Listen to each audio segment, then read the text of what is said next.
Hi YouTube, my name is Mariah. Thank you for coming back to another one of Party Thieves videos. Today we're going to talk about what I recommend having for every single balloon install you do no matter what.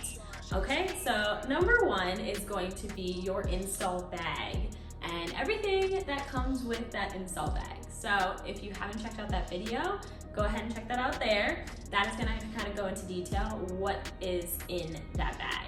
Okay, but you're gonna need it always, so make sure you check that out. My second tip for every balloon install is that you are going to need some sort of variety, both with balloon color and balloon sizing, okay? So with a variety, this is going to help give your balloon garland dimension. It is also going to help if you do at least 3+ colors, I would recommend. That way you aren't going kind of like every other and ends up looking like a candy cane or stripes every time, which happens if you only have 2 colors.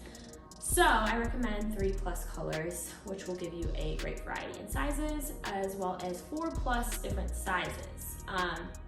And then another thing that I recommend is try something different every time. Don't always go for the same shape or the same arch. Try different shapes, try different techniques, and that'll really help you kind of expand and find out what you like to do personally and what works for you. So that is what I recommend doing for every balloon install that you do. I hope this was helpful. If you have any questions or if there's something you'd like to see in the next video, go ahead and leave us a comment. Otherwise, give us a like, give us a subscribe, and you can check us out on the next video. Thanks again.